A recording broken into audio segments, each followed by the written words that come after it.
Have joining us tonight, Margo Cairnes. Now, Margo is the World Economic Forum thought leader. Welcome, Margo, to our show. It's great to have you join us. Thank you. Wow. So, Margo, they say that you're particularly interested in digital disruption. What is this and how does this affect our viewers? Okay, well, it really affects everybody. So within the next 10 years, we can expect 40 to 70% of people to lose their jobs. So where are they going to lose them to? To smart machines.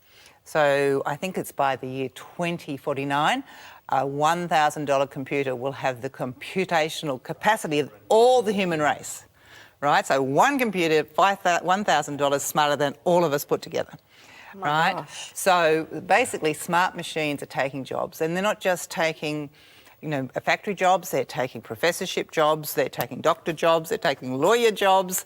They can just do it faster, better than we can. The professors obviously understand this. Where do they see themselves? On tenure, hopefully. Yeah. But what they've found is a computer can mark university papers, even essays, more effectively than a person. Yeah. So basically no job is sacred. Now a computer can do that. Right now. Right now.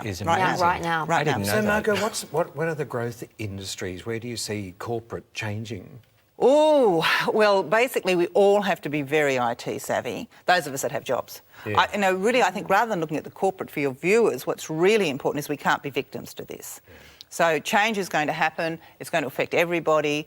Our brains are not programmed for change. We're basically still got the caveman brain. Yes. We don't like a lot of change, and the change that's happening is really fast, super fast. Yeah. And so what's going to happen is mental health is going to increase. Yes. So mental health issues. Yeah, oh, absolutely. So you're more likely to die from killing yourself than through terrorism or some natural disaster.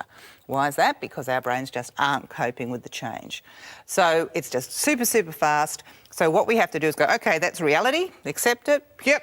And, I come from Byron Bay, as you guys know, and we have lots of waves there, and we don't stand on the shore and say, it shouldn't be that way, or that wave's too big, or that wave's too little. We get our surfboard, we go out and we ride the wave. Yes.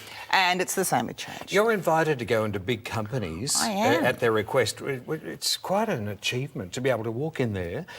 There's a sort of gentrification going on. So I just picked up on this Neanderthal attitude that a lot of the corporate guys have. It's, we'll do this and we're going to go in that way. And you're not going to wear that. You're going to change them. How do you do that? Well, it's not, I don't really change them, but the world is changing. So what that means is if you want to be competitive in the marketplace, you have to change too. Yeah. And you can't just change a little bit. So a lot of the things that used to kind of be witchy ways, I guess, meditation, prayer, transforming, the whole alchemy thing of transforming, people have to do that now. Yes. And if people, you're saying, don't feel safe with change, how do we make communities feel safe? What's the new paradigm for creating that sense of safety? So I'm a great believer. I'm a great follower of the 12-step program. So any 12-step program, and there are 53 of them. Anxiety, depression, 53 different ones. Because we really only know about the most obvious ones, which is like Alcoholics Anonymous. But I would say around the world at any one time, you've probably got 3 or 4 million people at a 12-step program. Yep. Now, what do? What they do is they just help people calm down. And they help people, they support each other through crises. That's basically what they do. So I spend a lot of time where I live working in community with people, getting them to help each other. So I spend a lot of time supporting particularly women, entrepreneurial women, and the message is for us to be successful individually, we have to be successful together. As a team. As a team. So it's really about how do we build community, how do we support each other, how do we deal with this. It's like an avalanche. And you're going into these large corporations. I do. And you're dealing with these CEOs that often have been, lumped in that pile sometimes of being right on that kind of radar of narcissism or, even psychopathic tendencies. So you're dealing with a lot of them that aren't in touch with their emotions. How do you get a man who's the head of, say, a large bank to get in touch with his emotions or understanding some of these philosophies? Okay, so you know the joke about how many psychologists does it take to change a light bulb? And the answer is 1, but the light bulb has to really want to change. Yeah. So there is now incredible impetus for people to change, because if they don't, they're going to go under. So we've had companies like Kodak, Nokia just disappear. right? Exactly. So with what's coming through with this digital disruption, with these new computers, with these new ways of thinking and operating, that if we don't really change ourselves and very much the way we think, we're going to have to raise our consciousness. Isn't that wonderful? So these CEOs absolutely have to raise their consciousness, because if they don't, they actually can't even see the problems. So, and if we're thinking from a normal brain, the average brain, we actually see things in bits. So we've got tunnel vision. And you can't afford to have tunnel vision anymore. You actually have to be able to see things multiply. You have to have 360-degree vision, like you guys do. I mean, we've got these psychics here. They see things that no one else thinks you can see. Yeah. We all have to learn to do that. And so the CEOs have to learn. It's not a choice. It's not, oh, yes, that would be nice, I'll do that on Saturday. It's if I don't do that, my position, my company, my wealth, is at risk. And my well-being. A few years ago, there used to be a buzzword of emotional intelligence, and it sounds like you're talking about intuitive intelligence. Well, it's everything intelligence. Yeah. We have to have emotional intelligence, intellectual intelligence, psychic intelligence, spiritual intelligence. We have to have everything intelligence, because the rate of change is so great. It's sort of like if we're sitting on two legs of a stool. Yeah? So if we just work on our brain and our, sort of actions, we're hovering on two legs of a stool, and something shakes and over you go. Well, we can't do that anymore. I must ask you, in your capacity to go into these companies, how you see the female CEO and the male CEO. Are they different? Well, there aren't many female CEOs, so they're very different. Some in the banking sector. Look, I have worked with some female CEOs, and they have quite a lot of strong male traits, but they often are more open to the intuitive side of things, certainly the female entrepreneurs are just stunning, the young ones coming through. So you're really able to get in there at the ground and train entrepreneurs starting in the new type of business world that you're saying we're all facing. We have to all get the changes that we're facing. We have to get a new economy view. Which is like one of the reasons we have this show on Facebook, because the whole genre of television is changing as well. So we're kind of thought leaders and pioneers in this particular way in our industry as well. So, dealing with those sorts of people, what would you say is one thing that you could say to people to help them get through this period, their families? Okay, so expect change. Just expect change. See, that's exciting. So I always talk about change as being the hero's journey. So the hero's journey is you get pushed out of reality, you go into the unknown, you go into unknown parts of yourself, you raise your awareness of that unknown part. Usually you come across some big crisis. Yes. So, I know, because we know each other quite well, we've both had huge personal crises. Yes. That's when you grow. You go, woohoo, growth experience, my child has just stopped breathing, woohoo, growth experience, my fifth husband's just left, woohoo, growth experience, And unless you see things that way, it's all too hard. Right? And don't think, my fifth husband's just left, therefore my sixth will stay. He probably won't. Statistically, he probably won't. So get used to it. Go, redefine yourself. Because we are creatures of habit, and we often repeat the same patterns without even knowing that we're doing so. Yeah. So if you've had 5 husbands that have left, there's a good chance number 6 but will also too. Statistically, the average relationship lasts 7 years. So, we're living till we're 100. Get used to it. You are amazingly resilient, Margo. I can see you just rise up. You're a corporate world strategist. But what advice have you got for a lot of people who feel that they're trapped at their computers and they're in the high rise and there's this slave system where you go and you're part of a cog in the wheel and... Don't worry, you'll lose your job soon. Yeah. So enjoy being part of the wheel. But, what I'm saying to people all the time is you have to be entrepreneurial. You have to go, jobs are going to be a thing of the past. Are you worried about that? Look, what worries me is that we have a society in which there's a very small group of very rich people, and they're not sharing that wealth. And all the research says that it's all right to be poor and it's all right to be rich. It's a really bad idea to have inequality. And inequality costs everyone. Inequality is hard on absolutely everyone. It makes everyone sicker, it makes everyone less happy, it makes the society less stable. So are you saying the way that this is all going to change in the system, that's going to advance that, divide It's even more. exactly what's happening. It's getting more and more all the time. So unless you happen to be in that, if you're in that very small group of very rich people, go share it around, guys, you know, because you're not... I went to a World Economic Forum where there was a riot and we were being protected by goons with guns. And I've got to tell you, we were the prisoners. And I thought, I don't want to live like that. I don't want to be on the other side of a big wall with people with goons with guns looking after me because I can't go outside. It's no good for anyone. And if I'm one of the people outside, I have to say my children were one of the people outside, I think what we have to think of is, OK, I'm in charge of my life. What am I going to do? It's not going to go away. This change is not going to go away. So who do I want to be? How do I want to make my life work? How am I going to help other people? It's up to you. It's all about you. Yeah. Do you see corporations crumbling? Oh, they will, one after the other after the other. They already have, and that will continue. Yes. What are the industries that are most susceptible? Retail? Oh, well, retail certainly is, but they pretty much all are, Steve. Yeah, even media. Yeah, so...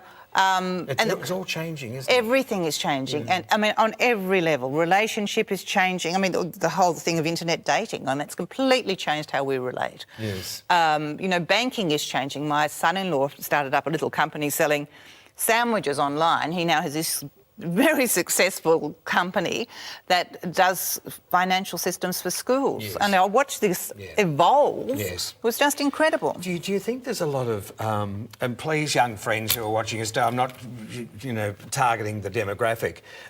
I just see this, it's this new culture now, and I feel there's a lot of young generation that are not communicating. Well, not communicating the way you or I communicate, Steve, but they're communicating to each other. Yes, yeah. And, of course, people our age go, well, we don't like that. You know, it doesn't feel comfortable to us, but it feels comfortable to them. All of a sudden I'm feeling That's a very great old. Relate to it.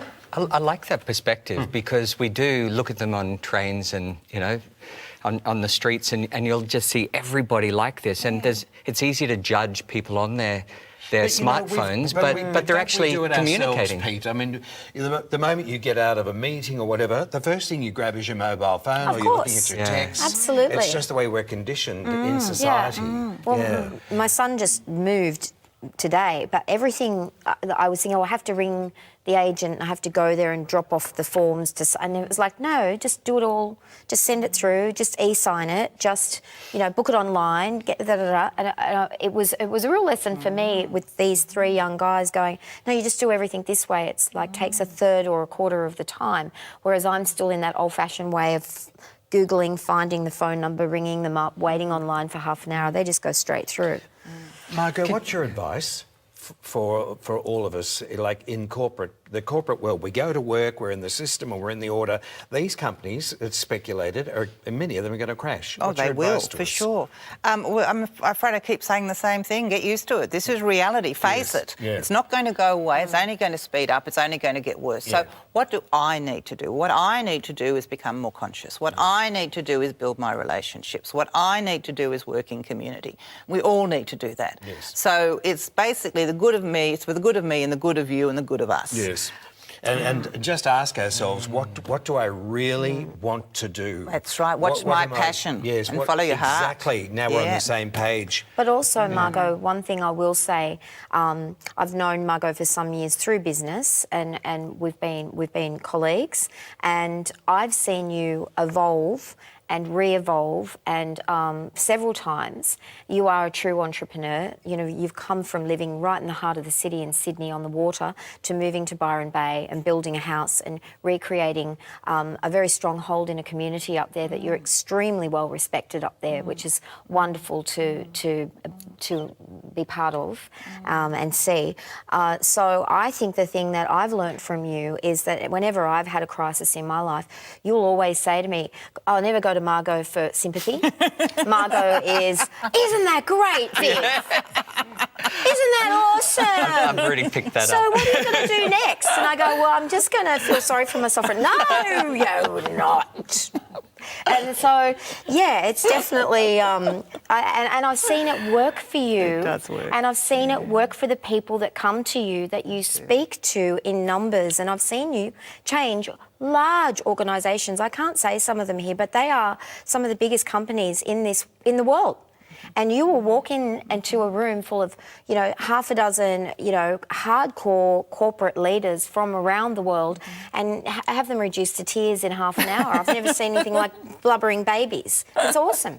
Thank you, Viv. And it's not about being motivated, it's about making a decision, isn't it? Because nothing's going to change until you actually say, right, I'm going to take that direction. Yeah, that's true. And it's about feeling it too, Steve. Yes. It was what you were saying before, Peter. It's about really you have to feel it. Yeah. And we don't want to feel change. It's it's painful. Well, Peter was very high up in the corporate world. Look at what you've had to go through.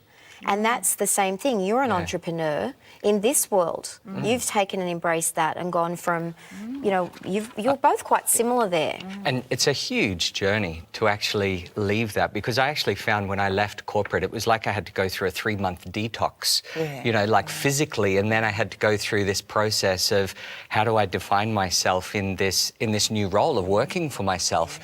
And facing all of my fears and making all of the stuff-ups. And it's a big journey, but I tell you what, it's given me so much respect for people who are in small business and people who are entrepreneurs, because this is life, this is living. You know, when you're sitting there at a desk, for some people it works, but it feels like I was stifled. And it actually, and so I think it is time for people to stop waiting for somebody else to give us the answer or the paycheck and to get out there and to create, because we're only here for a short time.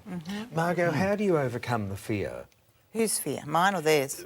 If somebody comes to you, that can be sometimes when people say, oh, I don't know if I want to go to the gym.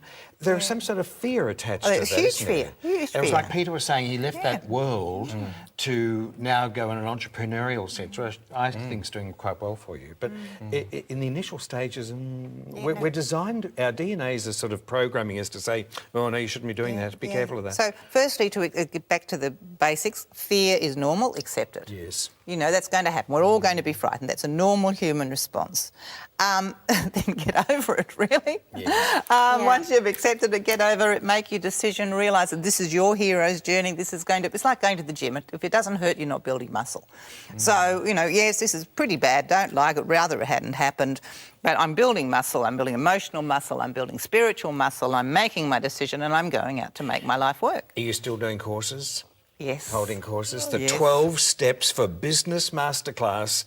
This is for companies, and also you can do it individually. Masterclasses, corporate classes, and also testimonial classes. If you'd like to find out more details about Margo Cairnes, the corporate change strategist, she'll change your life, she'll change the way you see the future and address your fear about uncertainties about where you're going in the corporate world. And sign me up with your program, will you? I think one of the things to finish that off, Margo, is that they often say that people that are highly successful, one of the key secrets is that they learn to embrace the discomfort of change. Absolutely. And if there's one thing that, you know, my hero's journey's taught me is just when I have friends that say to me, but you don't know what you're doing next, Viv, or what's coming up, and they just go, I'm just used to not knowing. That's true. And you just do it anyway, and something good will come out of it, and if it doesn't, keep going.